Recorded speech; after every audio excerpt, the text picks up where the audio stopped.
Assalamualaikum teman-teman. Hari ini kita akan bikin peyek yang renyah banget. Nenek-nenek pun bisa banget makan peyek ini. Langsung aja cara buatnya. Bahan-bahannya di sini aku punya 12 sendok makan tepung beras, kemudian ini 12 sendok makan tepung ketan, 1 sendok makan tepung tapioka, 350 sampai 400 ml air, 15 lembar daun jeruk, 100 gram kacang hijau yang sudah aku rendam semalaman, lalu 1 butir telur. Dan untuk bumbu halusnya, di sini aku punya 3 siung bawang putih, 2 cm kencur, 1 sendok teh garam, 1 sendok teh penyedap rasa, setengah sendok teh lada, 1 sendok teh ketumbar bubuk, dan juga 3 butir kemiri. Pertama kita haluskan dulu ya bumbu halusnya. Nah, ini sudah halus, sekarang kita sisihkan dulu. Kemudian kita potong-potong dulu si daun jeruknya. Kita buang batangnya ya, seperti ini. Kita nggak pakai. Kemudian kita iris-iris memanjang seperti ini. Nah, untuk memudahkan mengirisnya, aku tumpuk beberapa lembar sekaligus supaya lebih cepat. Nah, ini sudah kelar daun jeruknya. Sekarang kita siapkan wadah yang lebar, kemudian kita masukkan tepung berasnya, kemudian kita tambahkan tepung ketannya, lalu masukkan tepung tapiokanya, kemudian kita masukkan bumbu halusnya, dan pecahkan 1 butir telur yang sudah kita siapkan tadi. Kemudian kita masukkan juga daun jeruknya, lalu masukkan air sedikit demi sedikit supaya terkontrol kekentalannya. Kalau sudah tercampur rata, kita masukkan si kacang hijaunya. Nah, sekarang kita goreng ya. Pertama kita panaskan minyak agak banyak, kemudian kita tunggu. Kita gorengnya itu harus betul-betul panas minyaknya ya teman-teman, tapi kita goreng di api sedang ya. Sekarang kita siramkan aja. Kita ambil 1 irus, kemudian kita siram di bagian pinggir wajan seperti ini. Kalau misalnya sudah ringan, dia akan turun sendiri. Tapi kalau misalnya nggak turun-turun, kita bisa siram-siram dulu, kemudian kita bisa gunakan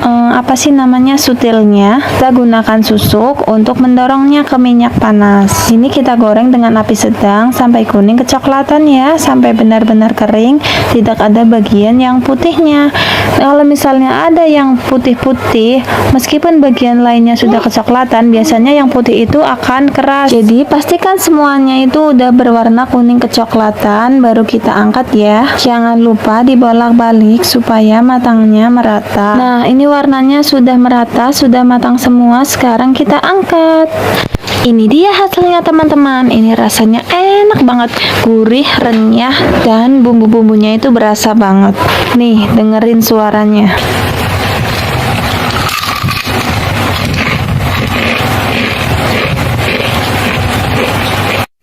Renyah banget kan? Ini nenek-nenek pun juga doyan. Pokoknya kalian harus cobain resep ini. Kalau kalian rasa konten aku bermanfaat, jangan lupa subscribe agar aku semakin semangat berbagi resep makanan yang enak-enak lainnya. Terima kasih teman-teman. Assalamualaikum, selamat mencoba. Hokey cokey.